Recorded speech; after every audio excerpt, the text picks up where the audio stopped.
My dear friends, let me give you additional principles, this time sourced from the new civil code.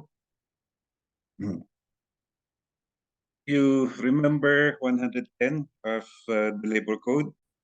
It guarantees to unpaid workers the right to be first to be paid from out of the remaining funds and properties of an insolvent or bankrupt employer.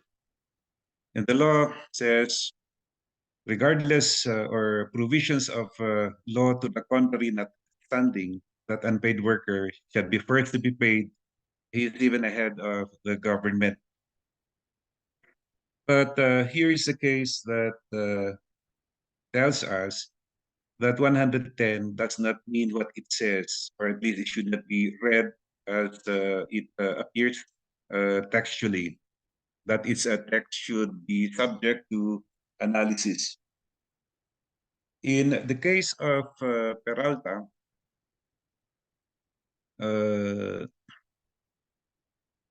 the Supreme Court recognized that the phrase provisions of law to the contrary notwithstanding could only pertain to the provisions, the three provisions of the new civil code on the concurrence and preference of credits, namely 2241, under which an unpaid worker is number 6 in the order of preference, 2242, under which he is number 3, and 2244, under which is number 2.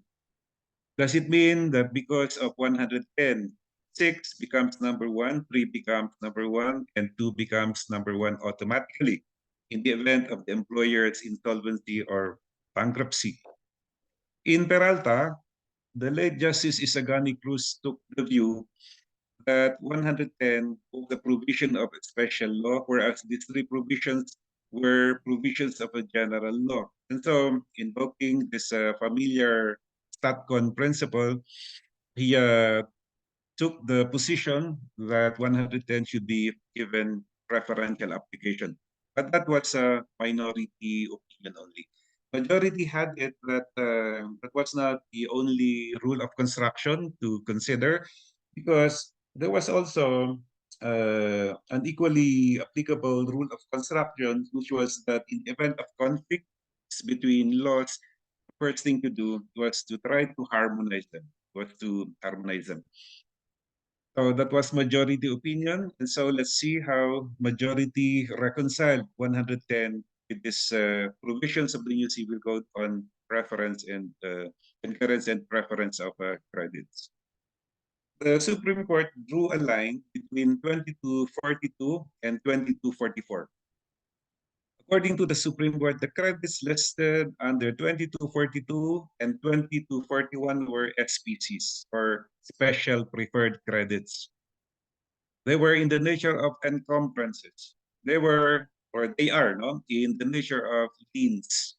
And the special character of a lien is that it attaches to a specific property. As in the case of a mortgage lien, the property subject of the REM is a reserved property. It attaches, no? It attaches to the mortgagee, and therefore it cannot be taken away from the mortgagee for the purpose of delivering it to an unpaid worker, because that property is simply a reserved property. So there is no way for 110 to affect the order of preference established under these first two provisions. But under 2244, where the credits are OPCs or ordinary preferred credits, 110 may affect the order of preference. Now, make a distinction, therefore, between a lien and preference. The guarantee of 110 is preference only, not a lien. And so it could be easy to see the difference between lien and preference. Lien, as we said, attaches to specific property. Whoever possesses that lien has the advantage of having that property reserved for himself. In contrast, the preference whereof 110 speaks does not reserve any property for anybody. In other words, 110 does not reserve any specific property for an unpaid worker. That's why preference is inferior to lien. Okay, so please take note of how the Supreme Court harmonized 110, which is a provision of special law, and these three provisions, which are provisions of a general law. I have yet to see a problem based on Peralta. Okay, but who knows? Because anything can happen in the bar. You better be ready for Peralta. In the meantime, let's have more principles from the new civil code. Article 13 says that 1 month is 30 days. So what is the importance of this simple provision? Here is a probationary employment contract that says that it is good for 6 months. That contract is given to a probationary employee, and take note that it bears a date, May 25, which is the date of commencement. On November 25, the employee is dismissed on the ground of poor performance or inefficiency. In other words, on the ground of failure to qualify. What follows after his dismissal is the filing by him of a complaint for illegal dismissal with the labor arbiter. He claims that on the date of his dismissal, which was November 25, he was a regular employee already. And therefore, the only grounds for his dismissal were just or authorized causes. And so, having been dismissed on the ground of poor performance or inefficiency, his dismissal was illegal. How do you resolve that problem? When a probationary employment contract says it is good for 6 months and it bears the date of commencement, you are going to apply Article 13. So you multiply 6 months by 30 days equals 180 days and start counting 180 days from the date of commencement. In our example, from May 25. The last day is not November 25, but earlier, okay, November 23 something.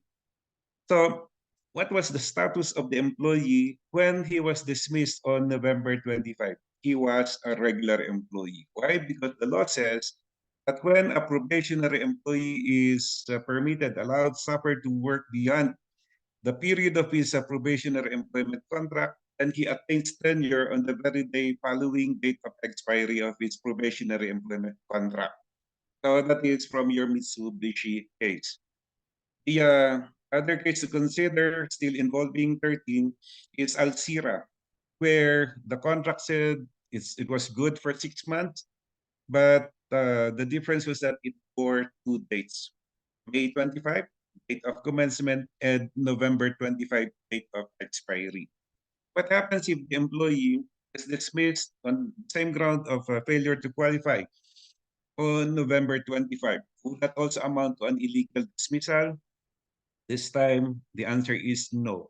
Dismissal on November 25 on the ground of failure to qualify based on poor performance or inefficiency is valid.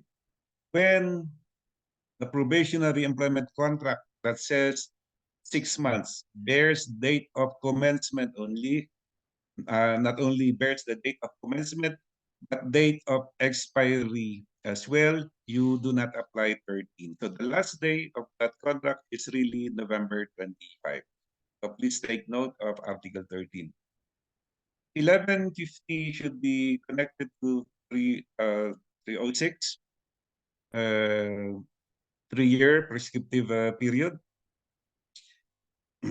We have a little problem with the provision of the labor code because while it says that money claims prescribed in 3 years, it does not tell us the date of reckoning of the 3-year prescriptive period.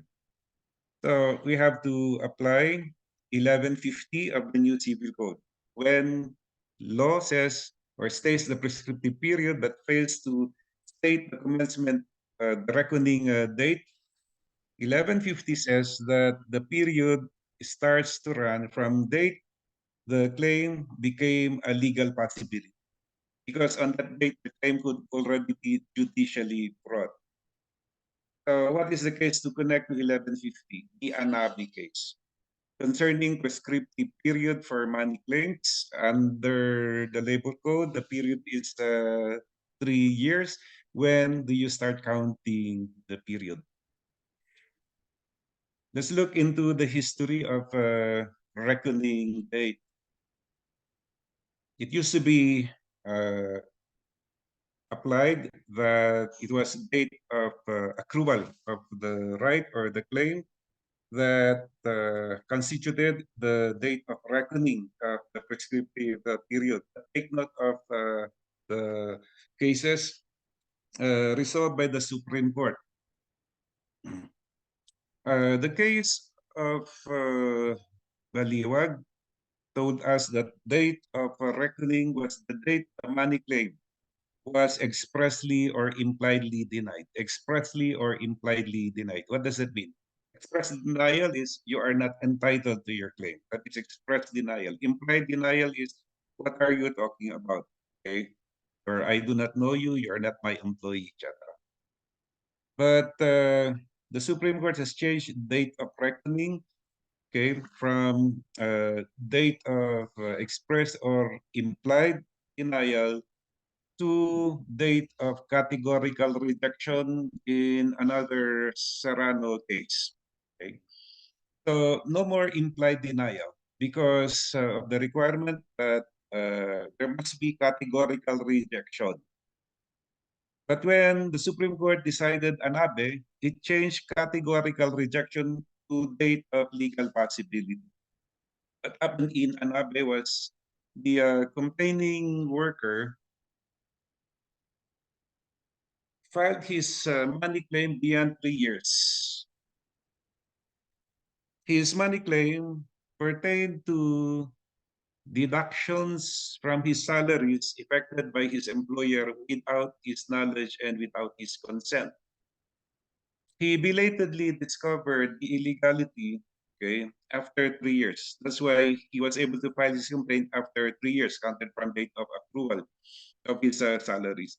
And so the convenient defense raised by the company was prescription. His claim was barred by prescription. But the Supreme Court did not entertain the defense of the company. Why? Okay, okay. The code says 3 years, but fails to state date of reckoning. And so 1150 had to be applied, which says that date of reckoning is the date the claim became a legal possibility because on that date, it could be judicially brought. So it was the date of discovery of the illegal salary deductions that was the date of reckoning because on that date, the money claim could already be judicially brought. So we adhere to the Anabe ruling applying 1150 of the new civil code. You know abuse of rights already from the case of Ebiota versus a Court of Appeals that we covered earlier. You know freedom of contracts already. You know least transmission of rights from the case of Reuters Philippines involving gratuitous contracts. Okay, let's now go to the principle of the necessitous person as well as the principle of unjust enrichment. Unjust enrichment. When an employer is ordered to reinstate, he has three options. Number one, comply with the reinstatement order by recalling the dismissed employee. In other words, by effecting an actual reinstatement. If he does not want to see the face of the employee again, because he happens to be a union officer, then his second option is to give him uh, an equivalent position elsewhere. I mean, if the position does not exist anymore because it has been abolished, then the second option is to give reinstatement in the form of equivalent position. The third option is to give the employee a payroll reinstatement. Here, where we need the principle of unjust enrichment. So the employer effects a payroll reinstatement. In the meantime, it appeals the decision of the labor arbiter, if not the voluntary arbitrator upstairs, to the NLRC, if the origin is the labor arbiter, to the Court of Appeals, if the origin of the case were the voluntary arbitrator. So in the meantime that the employer's appeal is pending, it has to pay the wages of the employee even if it does not report for work. That is his option. He can choose, or the company can choose the kind of reinstatement to give because that is not the prerogative of an employee. An employee cannot choose the kind of reinstatement he wants. Now, what happens if the judgment is reversed and the employee does not question it, okay, before the Court of Appeals, before the Supreme Court, as to attain finality? Then that would now prompt the employer to go back to the labor arbiter to file a motion for the issuance of an order directing reimbursement of all salaries paid during the pendency of the employer's appeal. Should the employee be ordered to reimburse all salaries paid to him during the pendency of his employer's appeal? In the earlier case of Genuino, Justice Velasco ordered reimbursement applying the principle of unjust enrichment. You reimburse, otherwise you would be enriched at the expense of your employer. Take note of what the Supreme Court acting en banc did in Garcia et al. Versus Philippine Airlines. Supreme Court said you don't order reimbursement. You don't apply the principle of unjust enrichment. Why? Because that would drive the employee to penury, to poverty. What kind of employee would ever agree to a payroll reinstatement if at the end of the day he would be ordered to reimburse? Take note that the prerogative to select the kind of reinstatement to give exclusively belongs to the employer. And so the employee should not be punished for not having the right to choose the kind of reinstatement he wants. Okay, so what do you notice? We do not apply the principle of unjust enrichment in that situation. In two cases, the Supreme Court applied the principle. The first is the 2015 Wallen case involving reversal of judgment awarding disability compensation. Situation was that the labor arbiter ruled in favor of the seafarer, awarded him disability compensation, which prompted his employer to go up to the NLRC on appeal. To perfect that appeal, the employer had to post an appeal bond. Unfortunately for the company, the LA's decision was affirmed, prompting it to file an MR. Unfortunately, its MR was denied. Now, since it was not able to go back to the NLRC with a TRO from the certiorari court, the appeal bond was released to the seafarer. But that did not discourage the company from pursuing its appeal, so that at the end of the day, it was able to get a reversal. Since the seafarer had spent the money already, he did not bother to appeal the reversal judgment anymore. So the company eventually went back to the labor arbiter, invoking Section 18 of Rule 11 of the Rules of Procedure of the NLRC on restitution. However, the labor arbiter would not order restitution. Why? Because the Court of Appeals forgot to order restitution.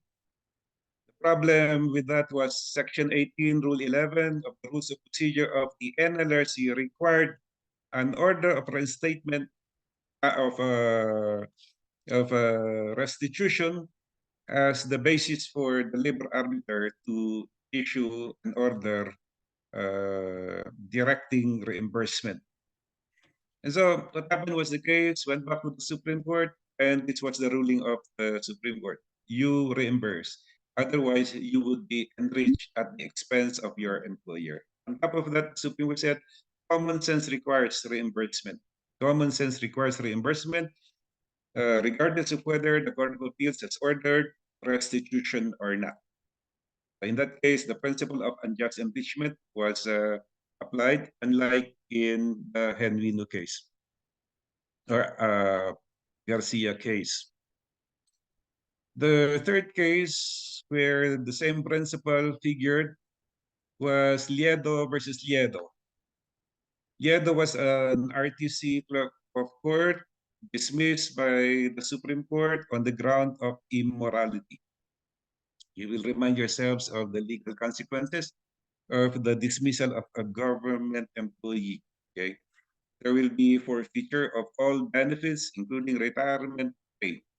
So those benefits were withheld from Attorney Liedo. The wife went to the Supreme Court,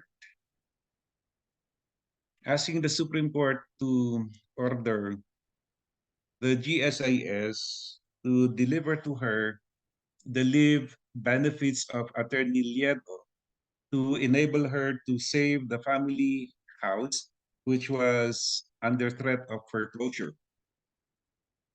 The Supreme Court took pity on her and ordered GSIS to deliver to her the money conversion of the leave credits of Attorney Lieto. In the meantime, Attorney Lieto became very, very ill, so that he had to go home from his paramour to be taken care of by his family. But the cost of his medical care was expensive, to the point that his son went to the Supreme Court also to ask the Supreme Court to direct the GSIS to deliver the personal contributions of his father. GSIS, in resisting the claim, argued that Atty. Lieto was dismissed and that the effect of his dismissal was forfeiture by him of all his benefits, including his personal contributions. Ruling of the Supreme Court, you return his personal contributions because they are his personal property. Otherwise, you would be enriched at his expense. Otherwise, you would be enriched at his expense. Finally, here is the principle of the necessitous person, which the Supreme Court applied in the case of Orchard Golf and Country Club versus Francisco, involving the dismissal or the demotion of a club accountant who was asked to prepare a letter for the SGB. For one reason, she omitted to prepare that letter. Reason, she was directed to explain her omission. Allegedly, instead of explaining her omission, she threatened to expose the tax anomalies of her company. And that was treated as an act of disloyalty. Reason, she was given preventive suspension of 15 days. Now, before she could fully serve the period of her preventive suspension, she was given a second suspension, this time for her willful disobedience. So for two infractions, she was given two suspensions. But the company did not stop there because it also demoted her. At that point, she sued for constructive dismissal, and the Supreme Court agreed with her that she was constructively dismissed, despite the fact that she continued to report for work, receiving the same amount of monthly salaries. We said earlier that a dismissal consists in complete destruction of employer-employee relationship. So if the relationship is intact, there is no dismissal to speak of, whether direct or constructive. But in Orchard versus Francisco, despite the fact that the employee continued to report for work, receiving the same amount of monthly salary, the finding of the court was that she was constructively dismissed because the Supreme Court saw in her a necessitous person. Owing to the circumstances, the two suspensions and her baseless demotion, okay, she was reduced to the status of a necessitous person. And the rule is that a necessitous person is not a free person. In her case, not free to accept the lower position to which she had been downgraded. At that point, when she was downgraded without choice, okay, without opportunity to question the basis of that move, she was already into involuntary servitude. Involuntary servitude. So these are the relevant principles sourced from civil law, which which might figure in the bar exam this year. Okay, let's go to additional principles. This time, source or based on the labor code. After Article 4 on liberal interpretation, where the case to recall is Reyes versus Rural Bank of San Rafael, which says that Article 4 is there for the benefit of the working man and not of his employer. Okay, let's go to Article 5. Article 5 grants the Department of Labor and Employment rulemaking power, which is the power to implement provisions of PD 442 and related labor laws. So the nature of the power granted by Article 5 to the department is quasi-legislative power, simply the power to implement provisions of the labor code and related labor laws. So what happens if the department, okay, issues a DO, okay, a bulletin, an advisory, the effect of which is to amend a provision of a PD 442? What would be the status of that issuance? Okay. It should be void for being contrary to labor code because it is in excess of the power granted by Article 5. However, you will always take note of the operative fact doctrine. However, void for being contrary to the labor code, that issuance shall be allowed or must be allowed to produce legal effects because under the law it is valid until nullified by the Supreme Court in an appropriate case. So we connect the operative fact doctrine to Article 5. There have been instances in the past where the Supreme Court had to nullify toll issuances for being a mandatory of the labor code. But there are also IRRs, which are mandatory in character, which have remained valid, okay, all these years, because the Supreme Court has not yet invalidated or nullified them.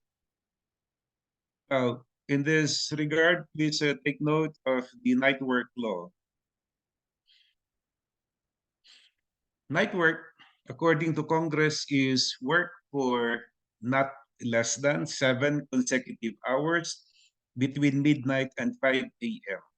So night work is work of not less than 7 consecutive hours between midnight and 5 a.m. The problem with that definition is that it is impossible to have a night work or night worker, okay, because between midnight and 5 a.m., there were 5 hours only. So impossible to have not less than 7. That was the reason why the department had to come up with DO 119-12.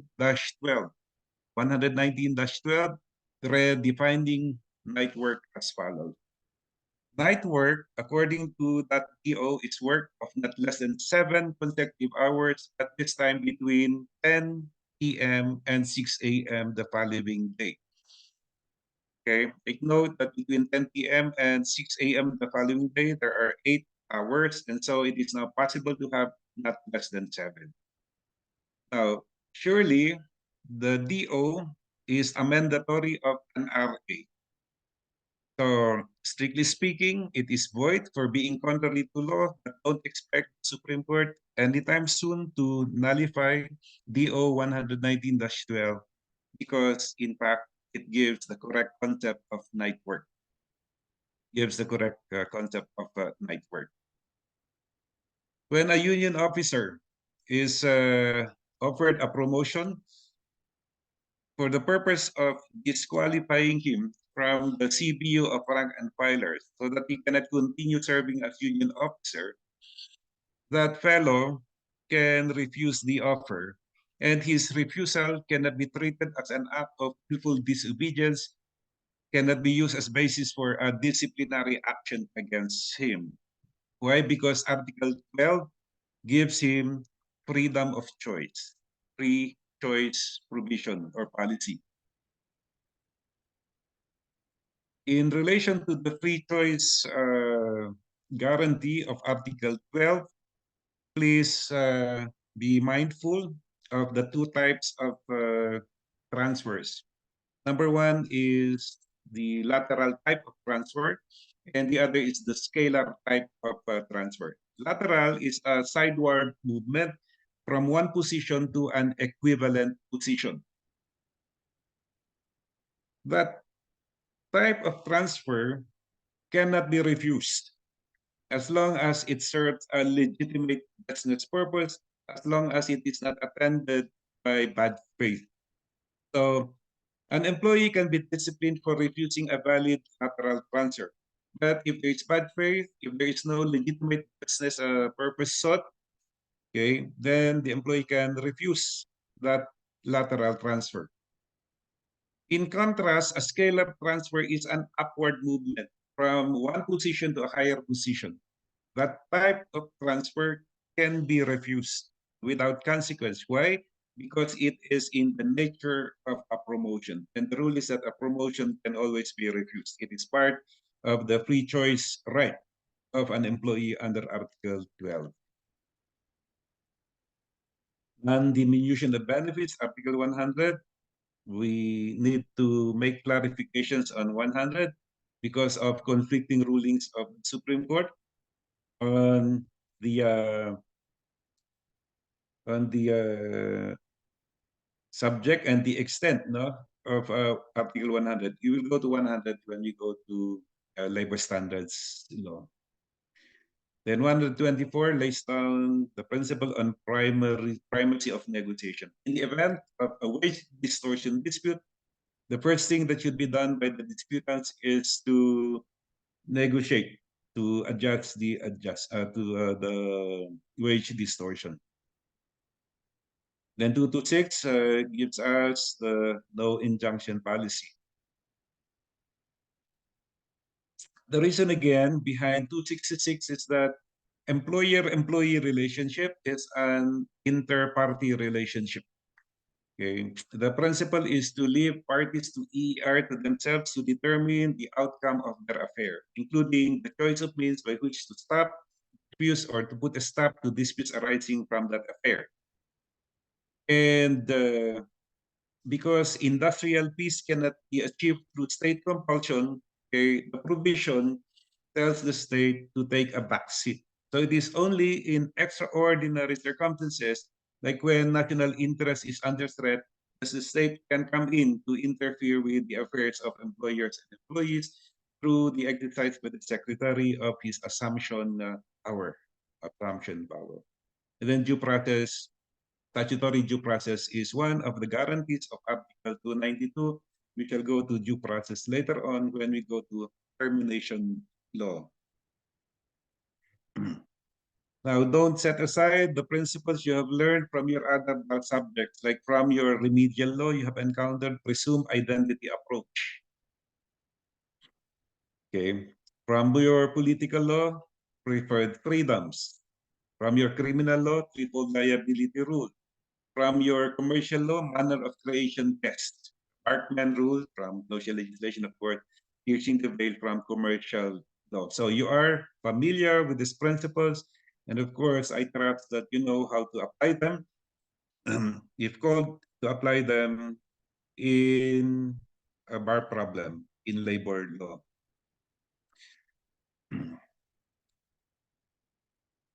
And hello.